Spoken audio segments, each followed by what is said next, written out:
चलिए दोस्तों, तो हम लोग देखते हैं ज्ञान बिंदु के केमिस्ट्री के चैप्टर 2 का कल 55 तक कर लिए थे और 56 नंबर क्वेश्चन। द्रव्यमान के अनुसार हाइड्रोजन और ऑक्सीजन 1:8 के अनुपात में संयुक्त होते हैं और जल बनाते हैं। हाइड्रोजन गैस के 3 ग्राम के साथ पूर्ण रूप से क्रिया करने के लिए ऑक्सीजन गैस का कितना द्रव्यमान आवश्यक होगा? तो 24 ग्राम हो जाएगा। इसका आंसर क्या हो जाएगा? 24 ग्राम।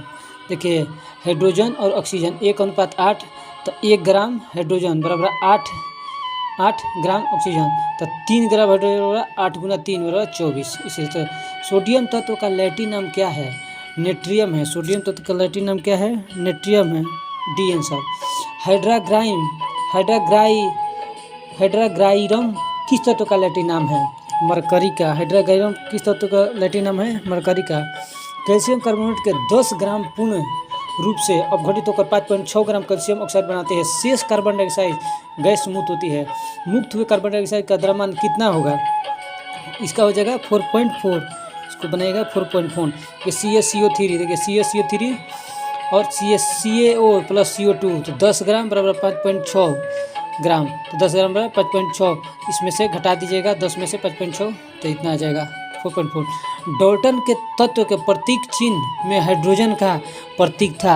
हाइड्रोजन का प्रतीक था, ये हो जाएगा। हाइड्रोजन का प्रतीक ऐसे होगा। डाल्टन का जो प्रतीक चिन्ह था उसमें हाइड्रोजन का प्रतीक चिन्ह ये वाला ऐसे हो जाएगा।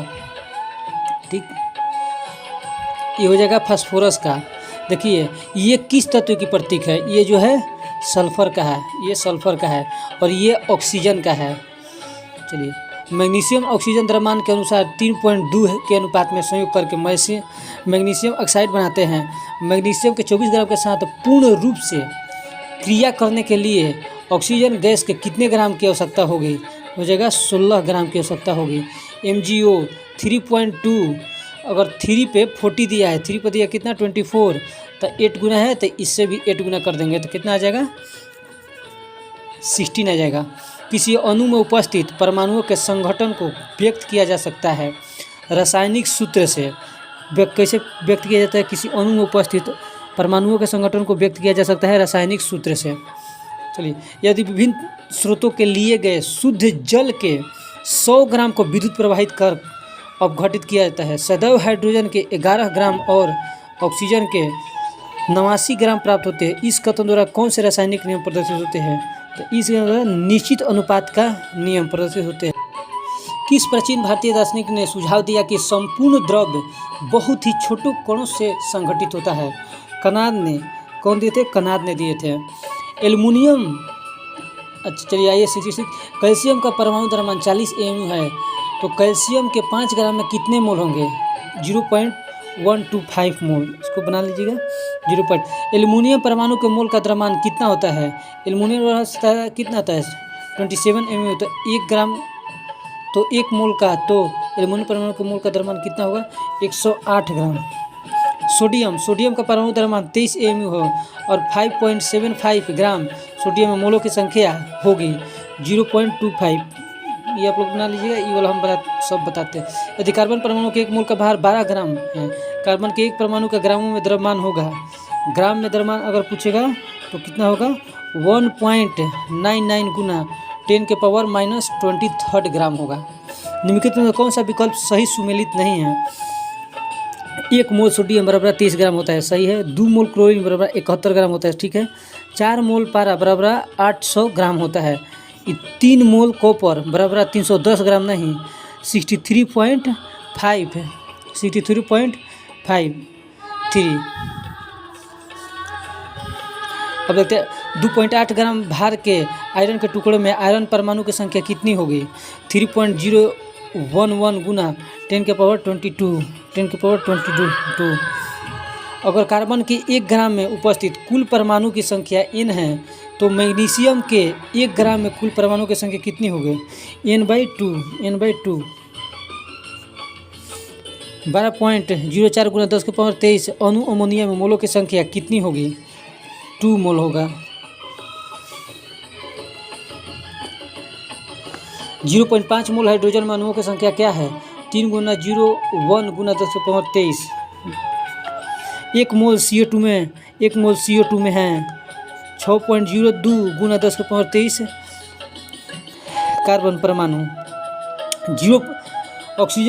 ऑक्सीजन गैस के 0.7 मोल का द्रव्यमान होगा 22.4 ग्राम। 85 ग्राम Cr2S2 में Cr के कितने मोल होंगे 85 ग्राम, ये डाउट में है। तत्व M के एक परमाणु का द्रव्यमान 2.65 गुना 10⁻³ ग्राम है। यह तत्व M है, ऑक्सीजन है। नियोन के कितने ग्राम में परमाणु की संख्या उतनी ही होगी जितने कैल्शियम के 4 ग्राम में परमाणु की संख्या होती है 2 ग्राम। कार्बन डाइऑक्साइड के 22 ग्राम में मोलों की संख्या कितनी होगी 0.5। जल H2O को 0.5 मोल का द्रव्यमान कितना होगा 9 ग्राम होगा। एल्युमिनियम ऑक्साइड के 0.051 ग्राम में उपस्थित एल्युमिनियम आयनों की संख्या कितनी होगी 6.022 गुना 10⁻20। डी, एक व्यक्ति दुकान से 10 मोल जल खरीदने गया। उस दुकान में छोटे छोटे बोतल में प्रत्येक में 20 ग्राम जल है। दुकानदार व्यक्ति को कितना बोतल जल देगा 9। 5 मोल अमोनिया का द्रव्यमान कितना होगा 85 ग्राम।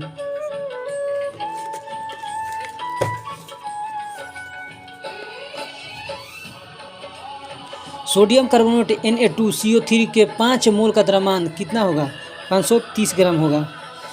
0.06 ग्राम जल की एक बूंद में जल के अणुओं की संख्या कितनी होगी 2.07 गुना 10⁻21। 14 ग्राम N2 गैस का कार्य NTP पर कितना होगा 11.2 लीटर। 16 ग्राम ऑक्सीजन में उपस्थित अणुओं की संख्या निम्नलिखित में किसके बराबर होगा 32 ग्राम SO2। 8 ग्राम ऑक्सीजन का NTP पर आयतन कितना होगा 5.6। ये सब लगाते हैं, आप लोग बना लीजिएगा।